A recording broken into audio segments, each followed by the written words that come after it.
Coming to you from my basement in beautiful Chicago, I am your host, Amanda Costner. Welcome to LesCast. We are recapping episode 2 of the Amazon Prime show, A League of Their Own. But I cannot do it alone. With me today is someone who I must admit I have always thought looked a little like Gina Davis. Please welcome back to the podcast someone who certainly has fuego en los ojos, Erin. Hi. Erin, thank you for that. I had to. Genuinely, Erin and I worked together back in the day, and I always thought that. I always thought you looked like Gina Davis. Well, thank you. I wish I had the dimples, and I hope that's true, but I don't know how much. Well, I don't think I'm the only person who's told you that. No, I've heard that before. But like most of like the times when I was hearing that, I will say are probably about 5 years in my past. So okay, all right. Well, I still say it's the case. But Gina Davis aside, what do you think of the show so far? I loved it. I had no idea like the direction it was gonna go in. So I was really excited. Me too. I knew it was going to be more modern because there was like some media that came out before the show about how like, oh, it's not going to be completely white centered. And I had a feeling there would be at least a nod to, you know, the actual queer players that existed in this league back in the 1940s. And they didn't just nod. Their head was a bopping like it was a 85 beats per minute bop, like it is gay, Yeah, and I really appreciate that because I actually didn't know until the show came out that All the Way May was gay. I had no idea. All the Way May is that a movie character or a real life person? The person who played All the Way May. I'm sorry. Wait, I might be fucking this up. Maybe it's the actual All the Way May. I actually don't know, but I think one of them is gay, or I made it up. Okay. Somebody came out involved in the production, and statistically, that's accurate. I think All the Way May is a real person. May Mordabido, the real life All the Way May. So I think you're right. Awesome. Okay, so let's get into this episode. We've got Abby Jacobson as Carson is billed as the show's lead, but as this opening sequence with Max fantasizing about pitching in the big game takes place, I realized that, like, for me, Max is the most important character of the show and also kind of more relatable on a personal level. I just don't have that, like, cute, awkward thing Abby Jacobson brings to all her roles. When I am awkward, it's not as cute. I don't know. What are you thinking about Max at the beginning? This is all about her and her fantasy. We're seeing also in these opening scenes why she's such a good pitcher. Yeah, I like that they're kind of like taking their time with other characters. And so I really liked her story. I kind of want to watch a buddy cop movie with like the two actresses like who play May and is it Clance? Max and Clance? Or Max and Clance. Yeah. I want to just watch them like do buddy cop movies. Like I just want to watch them together like constantly because that well, that's kind of what this episode was, right? They were like on this like kind of comical search for these this crab. It was like a caper. I loved it. Yeah, that was really fun. Yeah. I don't know when Max sleeps or how she manages to like still be upright by the end of the episode. But yeah, like I thought that that was really, really compelling, and I was really glad that they're taking the time to tell that story. Me too. Believe it or not, shocker, the show has gotten it's gotten like negative criticism for I'm doing air quotes, being inaccurate compared to the movie, particularly about Max's character, which is just insane because, they're just portraying what actually happened. Max's character is based on three actual African American players: Tony Stone, Mamie Johnson, Connie Morgan. And these three players actually played in what was referred to as the Negro Leagues back in the 1940s. And so the more research I do on this show, and the more, there's some bonus scenes that have been really enlightening on Amazon Prime. It's like this show is just being more accurate. They're just giving us more. Yeah, I feel like this is how like public school, well, not just public schools, but schools have failed us, because I think people think that it's inaccurate because they don't really take the time or weren't told about what actually happened. And so that's actually, like, not to get like too serious, but when we talk about like some of the legislation that's being passed, I'm just like really sad, because another generation of kids that's not going to learn any of this stuff. So, but I'm glad that overall, though, the show's doing really, really well. Yeah. And I think it just shows that like people really want to see these stories, and they want to see themselves reflected, or they just want to learn about stuff they don't know about. And so I think like that overwhelmingly sort of drowns out those other voices, and that makes me really happy. Yeah. I like that's a good way to look at that issue. Okay, so Max strikes up a rapport with the coach of the men's factory team. I didn't jot down the name of the team, but anyways, he tells her that. I think they're screws, right? Yeah, honestly, when you said that for half a second, I was like, is she joking? No, I think like literally they're called the Screws. What a name, the Screws. Okay. I could also be making that up because it's a screw factory. Oh, it is a screw factory. Okay. Well, that makes sense.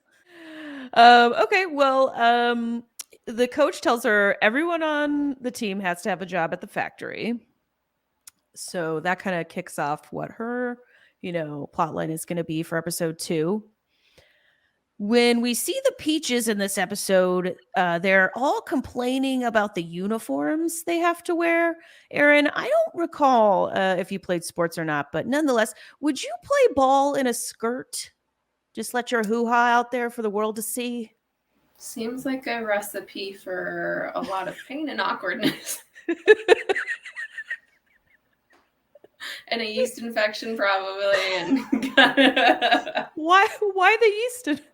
You're gonna get stuff up there. Oh, maybe not a yeast infection, but maybe like some bacterial something. I don't know. I didn't even think of that. Like all the dirt going up there and just chalk. flying up. Just a mix of dirt and chalk. Because you're like sliding. It's just flying up into your junk, I'm just like that's what I picturing the horror. Yeah, it's like a vacuum down there, like it's all gonna get up there. Oh my goodness. Yeah. And that, and the full makeup in the bright hot sunshine. Yeah. When I played golf, which I took pretty seriously, I wouldn't even wear sunscreen. I was like, I'll just risk skin cancer. That's how particular I was about the substances on, my, how, you really need to be comfortable to be at your peak as an athlete. So this, it's ridiculous, obviously, as the episode portrays. Yeah. I thought about, though, like the charm school, and I was just like, I would have just completely washed out like right then and there, because Like, I can't do any of that shit. I can't play baseball either, What? but You, it Erin? seems it seems like a lot of pressure. No, I totally believe that, Erin, because I worked with you and you never did anything that you didn't want to. I mean, you did the job, but Do you remember how Bleep, I won't even say the name so you don't have to bleep it, how Bleep would come around and be like, are you gonna go to the bathroom and fix your hair? I remember how much they hated me and the stuff I would do. Is it because oh No, what do you think that they hated? well you know, you never wore any lip color.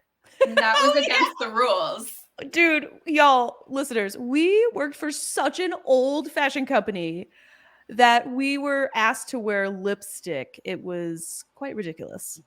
I had to sign something saying that I would wear lipstick. Yeah, yeah. I'm so glad we've moved on to brighter fields. Okay, in episode 2, we get the introduction of the Peaches coach, played by Nick Offerman, Dove Porter, and what an introduction! Okay. That what was that? Okay, actually, I love that, but I have to just stop and just put it out there. I am so happy that Dale Dickey is in this, and I'm just really excited to see her playing someone so buttoned up and like upright.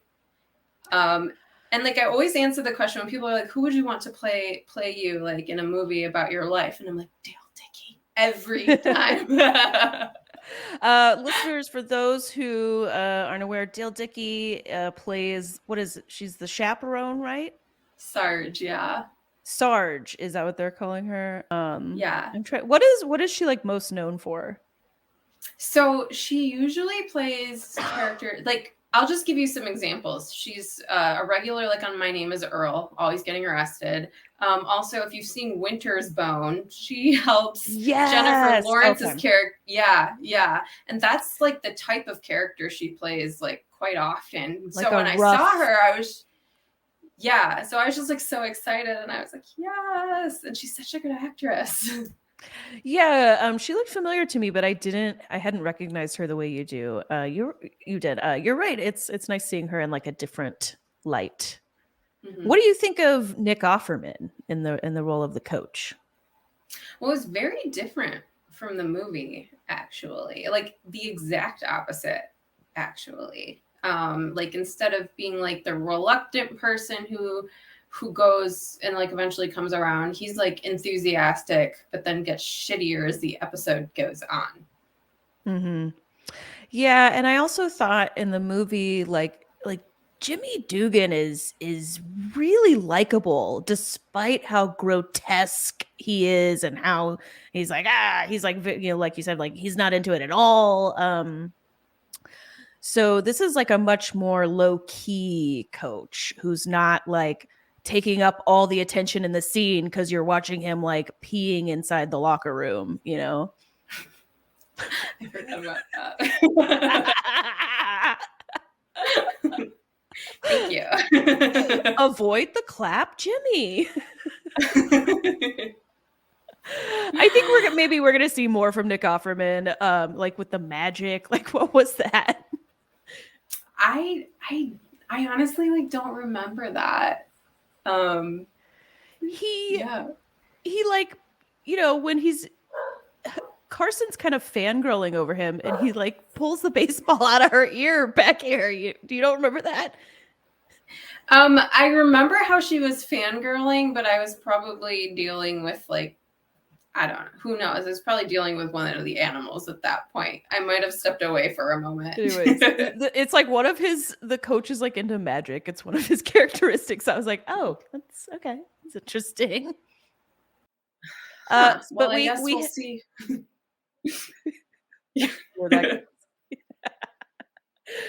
So we go to batting practice. Erin, one of the mainstream critiques I've seen of this show, not mainstream, but one of the critiques is that the baseball itself may be lacking. Like somehow the movie made it look more real and the show not as much. What do you think of that? So it was funny because Zoe actually said while we were watching, she was like, "Oh, they're using CGI," and I was like, "Well, yeah, they probably are because they're probably not like all professionals." But I didn't notice, and she like definitely picked up on it. Yeah. So I guess probably a valid critique. And the dog agrees, I think. In the middle of batting practice, we've got the owner, Morris Baker, who's in the Walter Harvey role from the movie, saying the girls are like truck drivers.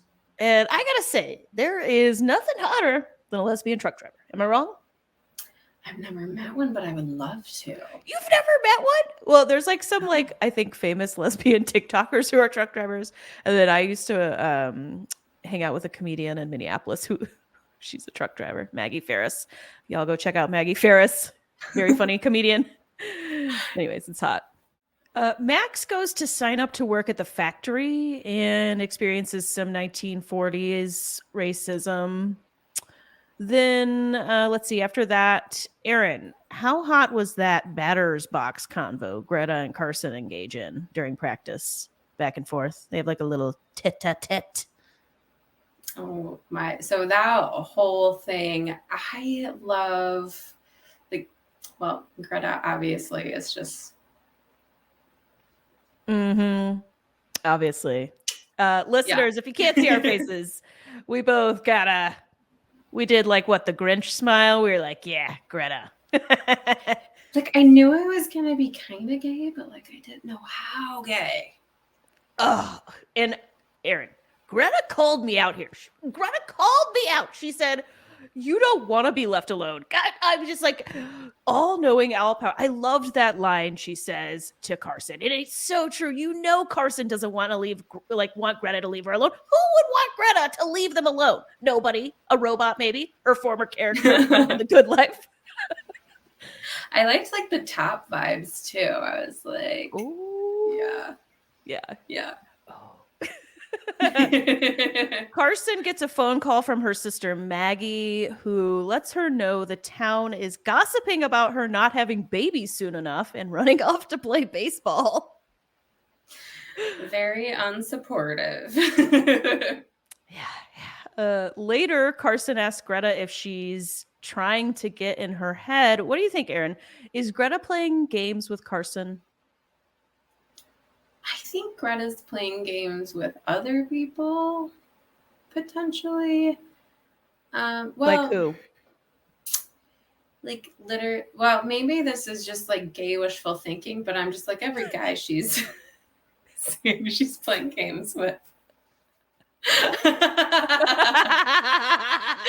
I said it, I was like, oh, yep, okay, never mind. No, you could be right. You could be right.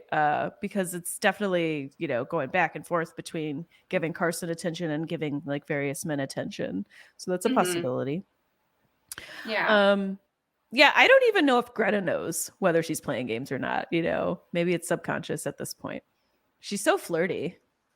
She's very flirty. It seems like with guys, like it's more of a means to an end, like play to the crowd. Like if you like, it's the 1940s. They got to protect themselves. Yeah, you got to protect yourself. Like, yeah, and I don't mean like anything like rude by it or anything by like it's a means to an end, but like there's literally only like so many avenues you can go down if baseball doesn't work out. But like I feel like when she's with Carson, she just wants to be with Carson. Oh, so you think because I can't tell yet. It's like the most obvious thing in the whole world that obviously Carson wants to like ding dong, Greta. But I don't know quite if Greta has the same level of feelings for Carson. It seems like maybe this is not Greta's first, flirtation with a lady. Whereas I'm not sure if Carson's ever had a relationship with a woman. Yeah, I don't think so. Just based on just the way that she kind of, I don't know, is just based on some of her reactions. I think like she's probably not familiar with, but like, yeah. But Greta, if it's not her first time, then clearly she likes it. I don't know. Again, gay wishful thinking. Okay, so Max's mom checks out her nails back at the salon and doesn't like what she sees. And then Tony does something that becomes a very important moment in my eyes in the series. And she tells Max how she got the loan for the salon by making her name seem like a man's name on the loan application.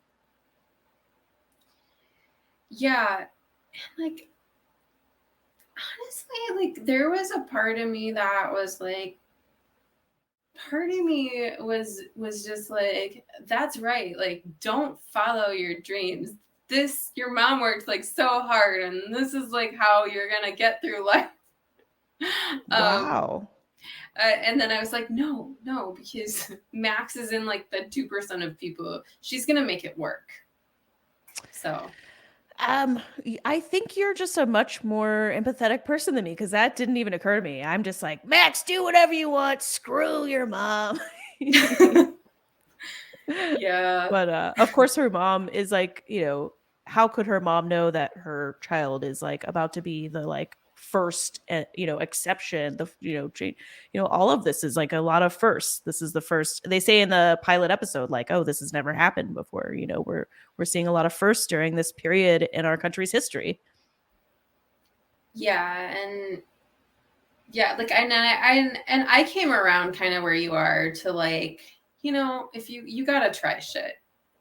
You got, and at least, and even if like it doesn't work out, then you can go to the other thing. But like, I don't know. I'm You're gonna kind of try, glad especially in your 20s. You and I know. In your 20s, that's the time. Trash it. So, let's see. Vivian Hughes has a pretty important role in this episode. Her character, to me, she's like the Gloria Vanderbilt of the show. But according to the behind the scenes bonus video, she's based off of the real life Helena Rubinstein, who was actually hired by the real owners of the league. So this is like a very accurate plot line. Again, the show is actually like being pretty accurate to the time. I read her character as she's trying to make things better for women, but she's doing it in a way that the men around her can't tell. And it is allowing her to get ahead. Sorry, I lost an earbud. No. But go ahead. No, and kind of like, I felt like the sort of like little speech she said where she basically said what you just said. And like you kind of saw like a light bulb go off in Greta's head. And so that was interesting to me. And that, I think that's part of why I'm like, yeah, when she's dealing with men, maybe it's sort of, she's internalizing maybe a lot of these lessons. I can't remember. Is this scene where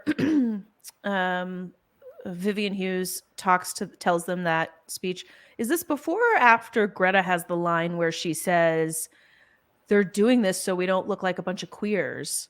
Do you remember? Oh, shoot. I don't remember if it's before. If it was after, that would really mean she really quickly took that information to heart. Mm-hmm. Back at the salon, we learn Clance is hosting the big housewarming crab boil for her and her husband. This sets up the nice kind of buddy cop-ish plot for the show, the search for these crab. Along the way, Max kind of attempts to flirt with Gary at the recruitment table, kind of trying to do the same thing her mom did, trying to get him to write her name down like she's a man. Then we get the hilarious but also anti-Semitic sequence of Vivian Hughes analyzing all the players' faces. My personal favorite was when they were doing Carson and they were like, farm hands, farm face. That was amazing. Erin, you grew up kind of rural. What qualifies a face as a farm face? I think like weather beaten, maybe a little sunburnt, lots of Like a freckles, little fine leather. lines. Yeah. Okay. Yeah. All right. Let's see. As a last resort, Clance decides back with the crab search that they have to go to Schwartz Market, where usually Black people are not going in. And when they go in, they are, of course, refused. But then Max goes back in and is sort of somehow able to pressure the guy behind the counter into serving her when Carson shows up with Shirley. Which, before they go in, Shirley has a line, and I wanted to talk to you a little bit about her and like a little bit of critique her character has gotten. Let me play this clip of Shirley and Carson before they go into the grocery store, this audio clip here. I have really specific dietary restrictions, so I have to go to the market. But I just realized I've actually never been alone in public before. Do you want to come with me? She says she's never been to a alone in public before. That's what she says. So Shirley is a character. Some people are saying she's being portrayed with a lot of like stereotypes about Jewish women. Have you thought about that at all? I've never heard a stereotype about Jewish women that they can't be alone in public. So I just assumed she was Orthodox. I don't know. I think that the critique is that I guess it's a stereotype of Jewish women to be neurotic, which I didn't know either. I just took her to be like that she'd come from like a fundamentalist family or something, and this could just be like me like not understanding historical context. So but I kind of like, obviously like my family wasn't that crazy, but I related to her a little bit because I was also raised very religious, and I knew people who like couldn't go out with boys without chaperones and stuff like that in the 90s. And so I just kind of thought that was the case or something. You're taking it as she's just grown up so conservative and traditional that, yeah, you know, this is just a result of that, and this is why she is, which you're, saying like is actually similar to me. So, and I'm, Erin, you're not Jewish, I don't believe. Nah, I just took it to be like anyone who is raised like super religious, that you have like a lot of rules, but that could be like my complete ignorance. I was not aware of the stereotype.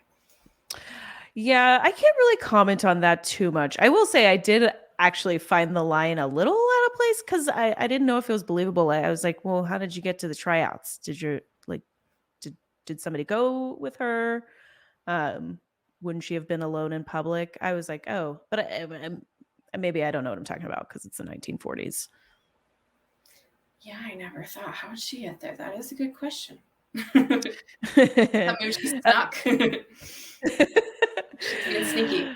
So back at the grocer, Carson is all worried about the kiss Max witnessed between Carson and Greta. And again, we see Max does not care, cluing us in to the possibility maybe she doesn't care because something like that is not totally new to her.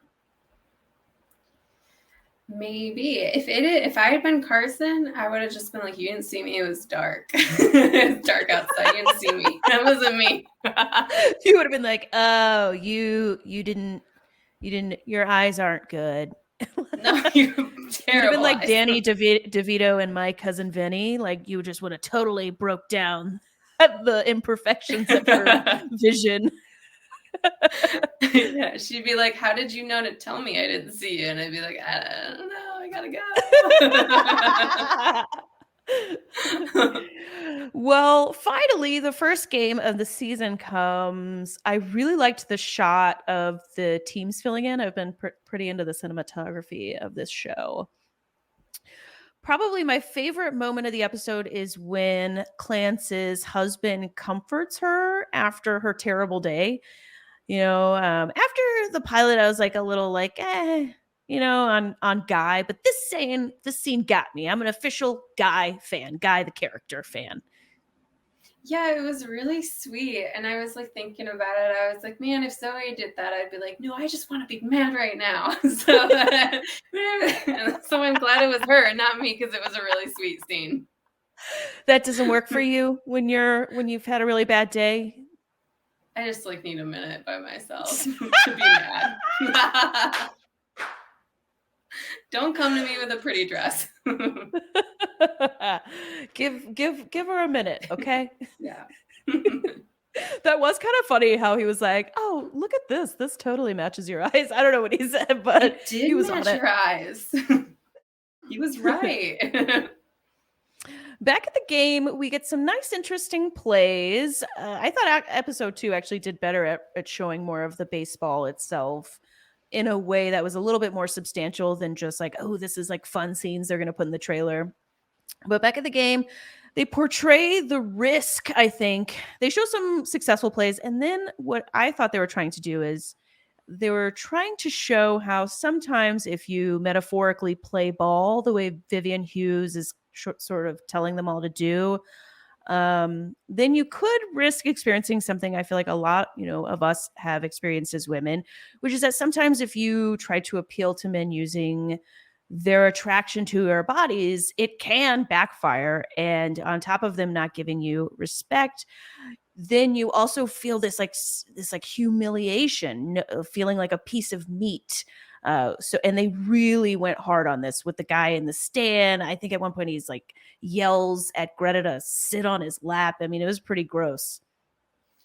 Yeah, and I like in that moment like really really felt for her, and when ending advice was like, well, this is what gets the butts in the seats and we have to make money and these are the people who are buying tickets.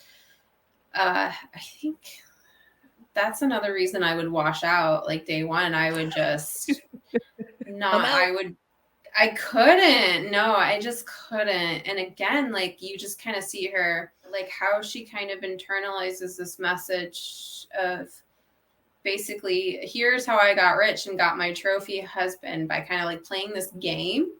And so she is thinking about, but you can see the struggle because she kind of slips a little bit sometimes. Well, I mean, could you blame her? She's not even allowed to yell back at the asshole repeatedly yelling at her. Not only that, she's asked to like be less Greta. I put that in air quotes. I am just like, how dare they? How dare they? How can you be less Greta? Greta's the best. I would like more Greta, if anything. You can never have enough. No, but I would have scaled that fence and you would have Spider-Man'd it. Maybe done a little pow Spider-Man meme, slap you in the face. That's not how you talk to ladies. Come on. Well, I mean, I was raised like, don't start fights, but if someone starts fights, then finish the fight. That's how I was raised. Yeah, that's I don't know that I would blame you for doing that. I think I would sanction that, Erin.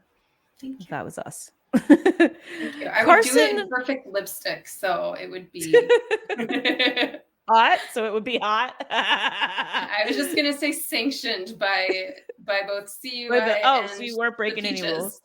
Yeah. I don't know. Do you think Sarge would be okay with you kicking that guy's butt? Secretly, yes. Outwardly, no. Okay, so you'd get like a slap on the wrist, but you wouldn't lose your job. I'd probably lose my job. Yeah. Yeah. Carson overhears a conversation between Coach Porter and the league, some of the league people. She learns he's kind of been acting a little bit. He doesn't have much faith or interest in the Peaches. And apparently he's mostly there because otherwise he'd still be selling insurance. I mean, that's a noble profession. I don't see anything wrong with people need insurance. Yeah, but it's kind of like the character from Groundhog Day. It's a little looked down on, I feel like. Yeah, I mean, I don't think he's going to get back to the majors, though. Like, that doesn't seem likely. Oh, does he? Are they saying he wants to play in the majors? I was thinking he wanted to coach. I don't know if he wants. I don't know. I think he just wants to like relive his glory days, and I think like be able to coach. And he's kind of a shit coach, but maybe he wants to use the fame he could get in the All-American Girls League to jumpstart his magician career. That could work. Yeah, well played. Well played, sir. But I was disappointed in him, but you could absolutely tell in previous interactions that he was, he's very patronizing, that he wasn't taking it seriously. So while I was disappointed, I wasn't entirely surprised. Yeah, saw it coming. After we get a locker room moment between Carson and Greta, who is crying because of all the crap she got at the game. It was kind of sad. Yeah. Max sneaks out of the house and goes to the salon where she meets one of the customers we saw at the salon earlier. And oh my God, I have heard a lot of talk about how much chemistry Carson and Greta have, but I gotta say, the chemistry between Max and I think Leah is her love interest name is off the charts. What did you think about this? Yeah. And I knew she didn't have any chemistry with that other guy. But I was not expecting 2 gay relationships. That was way more than I could ever hope for. For a mainstream big name show like this? Yeah. And I was just like, but you have to think of any female sports team. There's way more than 2 gay people on it. Right. I mean, not that she's on the team, but she's going to be on ad team. I'm just saying, the odds are in our favor there. And so again, when people are like, this isn't realistic, there's too much gay shit, I'm like, do you watch women's soccer? How about the WNBA? Have you seen one of those teams? Yeah, exactly. Don't tell me it's not realistic. Oh, couldn't agree more. Yeah, I am just in love with Max. I think she's just so compelling and intriguing and talented and gorgeous. The camera loves her. Yeah, I was good. Yes. I just say and hot, I guess is the word I'm thinking of. Lucy agrees. I don't know if you can hear. I do. I hear. Yeah, Shantae Adams really, really nailing this role. Yeah, Lucy. Okay, wow. The episode kind of went by fast. Well, all in all, how did you find this episode? And is there a character in particular that you think stood out to you this episode? Obviously Max stands out. I think Max is kind of like the star of the show this episode. Greta has some good moments as well, but Max really, I think we got to see a lot more of her story. Yeah, maybe I'm not the only one who kind of fell in love with Max during episode 2. Well, okay, so, and I don't mean to be gross or anything with that, but when Zoe and I started watching, it was like, who do you like? Oh, who do you like? Oh, who do you like? And I was just the entire time. And then Max came on screen and I was like, oh, okay. Yep. Erin, right there with you. Yeah, Zoe's full on Greta. See, I think Ro is very Greta too, but also I think Ro's pretty Carson-y. So yeah, but there's a lot, all of them are great. I'm really into Lupe. They're all pretty cool. They're all pretty. Let's see. As you said, how do you say this respectfully? They found people that we enjoy seeing on our screen. Well, actors have to be fully in full drag. So they're all shellacked and made beautiful for our entertainment, for better or worse. Very true. Very true. Any other thoughts on the episode or on the show thus far? I'm just really excited for it. We ended up watching, and part of the reason I couldn't remember any of the storylines is because we ended up watching 4 of them at once, and so I couldn't remember what happened when. But that's how much we enjoyed it. So, and this is one of Zoe's favorite movies, and she really likes the show too. She was worried that it was kind of going to ruin the movie for her, but she just loves it. So I think we're going to probably binge watch the entire series soon. One of the things I heard online was maybe they should have not named it A League of Their Own, and then people wouldn't compare it to the movie. You think they should have called it something else? And maybe some people are suggesting, should they have even focused on a different team other than the Peaches? No, I think probably it's just good marketing. You know, you can kind of capitalize on the film. Everyone's, well, not everyone, but most This people is have seen it. probably how they sold the show. Mm-hmm. And it works. You're right. Yeah. Yeah, great point there, Erin. Well, I want to thank my amazing co-host for today, Erin. Thank you for coming back onto the podcast and recapping the show with me. Make sure you subscribe to LesCast wherever you listen. That way, you'll be able to stay up to date with all of the recaps we have coming your way. And we will be back recapping episode 3 of A League of Their Own. I've got some awesome co-hosts lined up. You won't want to miss it.